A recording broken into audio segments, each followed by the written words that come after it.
இறையேசுவில் பிரியமுள்ள அன்னை மரியாளின் அன்பு பக்தர்களே, மே வணக்க மாதத்தின் 9வது நாள் நம் அனைவரையும் அன்னை மரியாளை பற்றி சிந்திக்க அழைப்பு விடுக்கின்றது.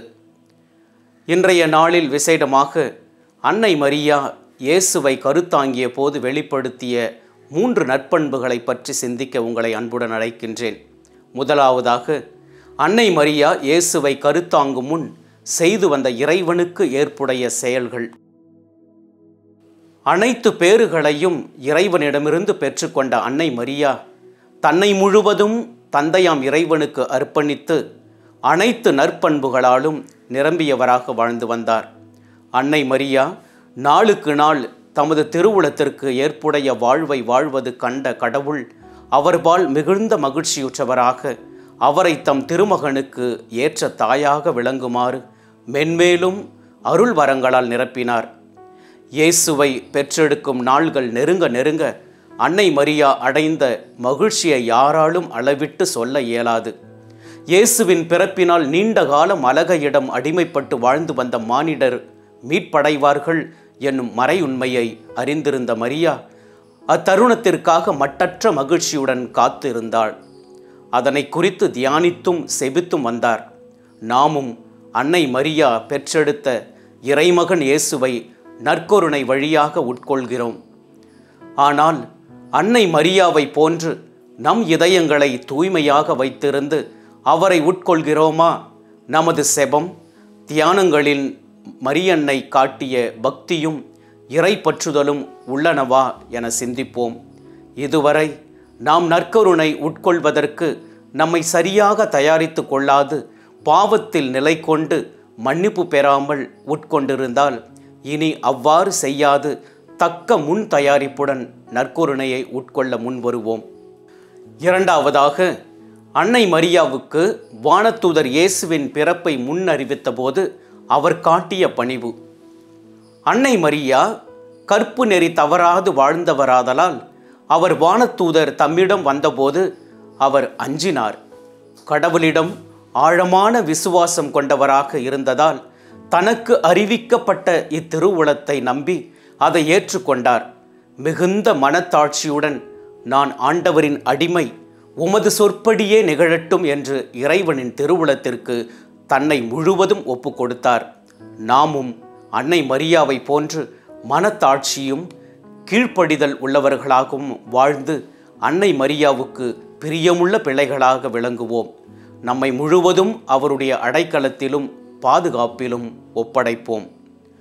மூன்றாவதாக, அன்னை மரியா இயேசுவை கருத்தாங்குவார் என்னும் மறையுண்மை அவரில் நிறைவேறிய போது அவரது தூய்மையும் பக்தியும் நிறைந்த வாழ்வு.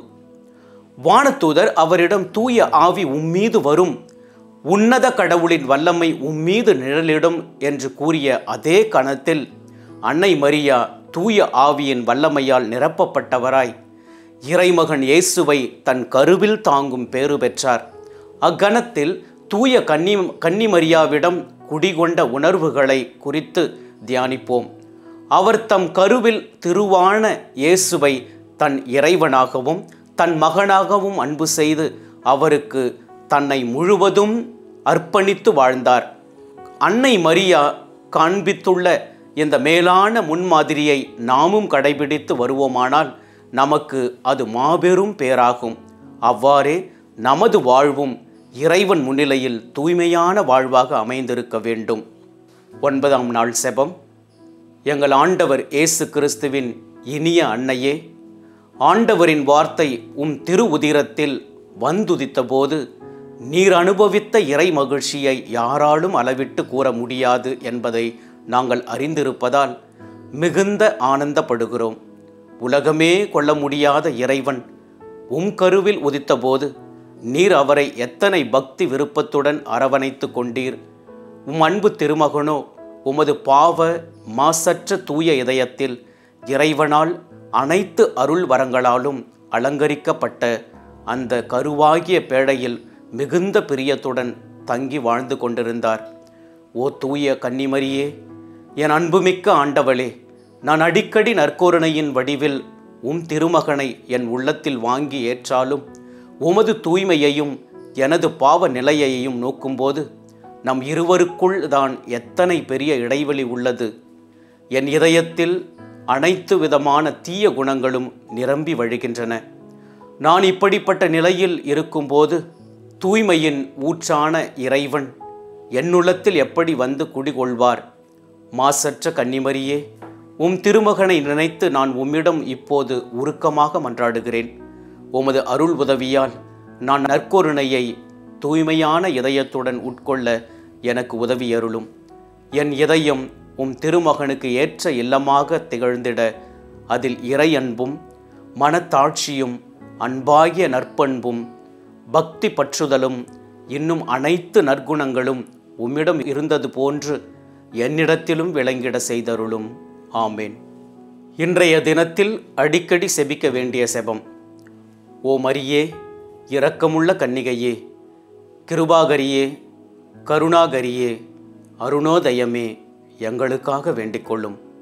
இன்றைய தினம் செய்ய வேண்டிய செயல்கள். ஒவ்வொருவரும் தன்னை முழுவதும் இறைவனுக்கும் அன்னை மரியாவுக்கும் ஒப்பு கொடுப்போம். அன்னை மரியாவின் பரிந்துரையால் பெற்றுக்கொண்ட நிகழ்வு ஒன்றை நான் உங்களோடு பகிர்ந்து கொள்ள விரும்புகின்றேன். அமெரிக்க நாட்டின் வடபகுதியில் ஏராளமான பிற சமயத்தினர் தங்களின் வேற்று தெய்வ வழிபாட்டை விட்டுவிட்டு கிறிஸ்தவர்களாக மனமாற்றம் பெற்றனர். அவர்களுள் ஒருவர் புனித யுவான் திகோ. அவர் தன்னை மரியாவிடத்தில் அளவற்ற பக்தி கொண்டிருந்தார். எனவே ஒவ்வொரு சனிக்கிழமையும் அவரது வீட்டிலிருந்து நெடுந்தொலைவில் மெக்சிகோவில் குவாதலூப் நகரில் இருந்த ஆலயத்திற்கு சென்று திருப்பலியில் பங்கேற்று வந்தார். அவ்வாறு செல்லும்போது அவர் ஒரு சிறு மலை ஒன்றை கடந்து செல்ல வேண்டும். அம்மலையில் தாகி என்னும் தேவதைக்கு கோவிலும் அதில் தவறாத ஆராதனை வழிபாடுகளும் நடந்து கொண்டிருந்தன. எனவே அம்மலை மிகவும் பிரபலமானதாக விளங்கியது. இந்நிலையில்தான் மெக்சிகோவில் குவாதலூப் நகரில் மலைப்பகுதியில் அன்னை மரியாள் 1531ஆம் ஆண்டு டிசம்பர் திங்கள் 9ஆம் நாள் புனித யுவான் தீகோவிற்கு காட்சியளித்து அவ்விடத்தில் தனக்கு ஒரு ஆலயத்தை கட்டுமாறு கேட்டுக்கொண்டார். அன்னை மரியாவின் காட்சி அவருக்கு அச்சமயத்தில் கொடுக்கப்பட்டது. மரியாவின் காட்சிக்கு முன்னரே இனிய இசை கேட்டது. பின்னர் ஒரு மேகமும் அதனை சூழ்ந்து வந்த ஒளியும் அதனுடன் ஒரு பச்சை நிற வில்லும் காணப்பட்டன. இந்த காட்சியை தொடர்ந்து அன்னை அவரை அழைப்பதையும் அவரிடம் நான் இறைமகன் இயேசுவின் தாயாகையால் எனக்கு இவ்விடத்தில் ஒரு ஆலயம் கட்ட வேண்டும் என்று கூறினார். அவர் பேராயரிடம் விரைந்து சென்று தனக்கு அருளப்பட்ட காட்சியை கூறினார். பேராயர் அவரை நம்புவதற்கு தயாராக இருந்த போதிலும் அவரிடம் அடுத்த முறை உமக்கு மரியன்னை காட்சி அளிக்கும் போது அன்னையிடமிருந்து ஏதாவது அறிகுறி ஒன்றை காட்டுமாறு கேட்க வேண்டும் என அவரை கேட்டுக்கொண்டார். மரியா மறுபடியும் புனிதருக்கு காட்சி அளிக்கும் போது புனிதர் அன்னையிடம் பேராயர் கூறியதை கூறினார். மரியன்னை பேராயர் கேட்டுக்கொண்டதற்கிணங்க அருங்குறி ஒன்றை காட்டுவதாக கூறினார். ஓரிரு நாள்களுக்கு பின் புனிதர் குவாதலூப் மலைக்கு சென்றபோது அன்னை மரியா காட்சியளித்து அவரை மலை மீது ஏறி வந்து அங்குள்ள பூக்களை சேகரித்து கொண்டு செல்லுமாறு கூறினார். அன்னை மரியா பூக்களை பறித்து வரச் சொன்ன காலம் பூக்கள் பூக்காத காலம். தீகோ அங்கு சென்றபோது அந்த மலை மீது பூத்திருந்த மலர்கள் மெக்சிகோவில் எங்குமே காணப்படாத புதிய வகை மலர்களாக இருந்தன. 1531ஆம் ஆண்டு டிசம்பர் திங்கள் 12ஆம் நாள் அன்று புனிதர் அவற்றை எடுத்துக்கொண்டு அதனை தான் அணிந்திருந்த நீண்ட சட்டையில் வைத்து எடுத்து சென்றார். பேராயரின் இல்லத்தை அடைந்த அவரிடம் தான் அன்னை காட்சியளித்த மலையிலிருந்து எடுத்து வந்த மலர்களை கொடுக்க தன் உடையில் கைவிட்ட போது அவரது உடையிலிருந்து விழுந்த மலர்கள் மரியன்னையின் உருவம் போல விழுந்தன. பூக்களும் ஆயருக்கும் அவரது இல்லத்திலிருந்து அனைவருக்கும் இதுவரை காணாத மலர்களாகவும் இருந்தன. தீகோவின் ஆடையிலும் அன்னையின் உருவமும் பதியப்பட்டிருந்தது. அதனை எடுத்து ஆயரின் இல்லத்தில் இருந்த ஆலயத்தில் மக்களின் பார்வைக்கு வைக்கப்பட்ட போது ஏராளமான மக்கள் திரண்டு வந்து அப்படத்தை கண்டு அன்னையை போற்றி வணங்கினர். பேராயர் தீகோவுடன் அன்னை காட்சியளித்த மலைக்கு சென்று அவர் நின்ற இடத்தை காட்டுமாறு தீகோவிடம் கேட்டார். தீகோ பயந்து நின்றபோது அன்னை நின்றிருந்த இடத்தில் அற்புதமான நீரூற்று ஒன்று புறப்பட்டது. பேராயர் அவ்விடத்தில் ஆலயம் எழுப்பி அதில் புனித தீகோவின் ஆடையில் படிந்திருந்த உருவத்தை போன்ற சொரூபத்தை செய்து வைத்து அர்ச்சித்தார். அந்த ஆலயம் சிறியதாக இருந்ததால் சில ஆண்டுகளுக்கு பின் பிரம்மாண்டமான ஆலயம் எழுப்பப்பட்டது. 1895 அக்டோபர் திங்கள் 12ஆம் நாள் திருத்தந்தை குவாதலூப் அன்னையின் உருவத்தை அதிகாரப்பூர்வமாக அறிவித்தார். திருத்தந்தை 2ஆம் ஜான் பால் 1999 இலத்தீன் அமெரிக்காவின் பேரரசி, பிறக்கவிருக்கும் குழந்தைகளின் பாதுகாவலி என குவாதலூப்பில் காட்சியளித்த அன்னை மரியாவை அறிவித்தார். அன்னையின் திருக்காட்சி வரலாற்றை கேட்கும் அன்பான இறைமக்களே, மரியன்னையின் வல்லமையையும் அவரது அன்பும் இரக்கமும் எவ்வளவு பெரிது என்பதை உணர்ந்து கொண்டவர்களாக அந்த அன்னையின் அடைக்கலத்தை குன்றாத நம்பிக்கையோடு நாடி வருவோம்.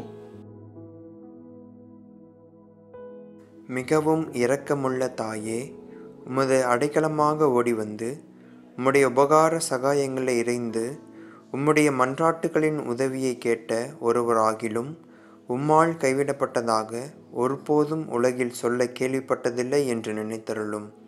கன்னியர்களுடைய ராக்கினியான கன்னிகையே, தயவுள்ள தாயே, இப்படிப்பட்ட நம்பிக்கையால் ஏவப்பட்டு உம்முடைய திருப்பாதத்தை அண்டி வருகின்றோம். பெருமூச்சறிந்து அழுது பாவியாகிய நாங்கள் உமது தயாளத்தை காத்துக்கொண்டு உமது சமூகத்திலே நிற்கின்றோம். அவதரித்த வார்த்தையின் தாயே, எங்கள் மன்றாட்டை புறக்கணியாமல் தயாபரியாய் கேட்டு தந்தருளும். ஆமேன். ஜென்ம பாவமில்லாமல் உற்பவித்த புனித மரியாயே, பாவிகளுக்கு அடைக்கலமே, இதோ உமது அடைக்கலமாக ஓடி வந்தோம். எங்கள் பேரில் இரக்கமாயிருந்து எங்களுக்காக உம்முடைய திருக்குமாரனை வேண்டிக் கொள்ளும். அருள் நிறைந்த மரியே வாழ்க, ஆண்டவர் உம்முடனே, பெண்களுள் ஆசீர் பெற்றவர் நீரே, உம்முடைய திருவயிற்றின் கனியாகிய இயேசுவும் ஆசீர் பெற்றவரே.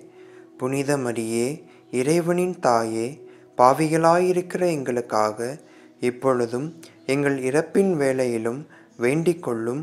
ஆமேன். ஜென்ம பாவமில்லாமல் உற்பவித்த புனித மரியாயே, பாவிகளுக்கு அடைக்கலமே, இதோ உமது அடைக்கலமாக ஓடி வந்தோம். எங்கள் பேரில் இரக்கமாயிருந்து எங்களுக்காக உம்முடைய திருக்குமாரனை வேண்டிக் கொள்ளும். அருள் நிறைந்த மரியே வாழ்க, ஆண்டவர் உம்முடனே, பெண்களுள் ஆசீர் பெற்றவர் நீரே, உம்முடைய திருவயிற்றின் கனியாகிய இயேசுவும் ஆசீர் பெற்றவரே. புனித மரியே, இறைவனின் தாயே, பாவிகளாயிருக்கிற எங்களுக்காக இப்பொழுதும் எங்கள் இறப்பின் வேளையிலும் வேண்டிக் கொள்ளும். ஆமேன். ஜென்ம பாவமில்லாமல் உற்பவித்த புனித மரியாயே, பாவிகளுக்கு அடைக்கலமே, இதோ உமது அடைக்கலமாக ஓடி வந்தோம். எங்கள் பேரில் இரக்கமாயிருந்து எங்களுக்காக உம்முடைய திருக்குமாரனை வேண்டிக் கொள்ளும். அருள் நிறைந்த மரியே வாழ்க, ஆண்டவர் உம்முடனே, பெண்களுள் ஆசீர் பெற்றவர் நீரே, உம்முடைய திருவயிற்றின் கனியாகிய இயேசுவும் ஆசீர் பெற்றவரே. புனித மரியே, இறைவனின் தாயே, பாவிகளாயிருக்கிற எங்களுக்காக இப்பொழுதும் எங்கள் இறப்பின் வேளையிலும் வேண்டிக் கொள்ளும். ஆமேன். தந்தை, மகன், தூய ஆவியானவரின் பெயராலே. ஆமேன்.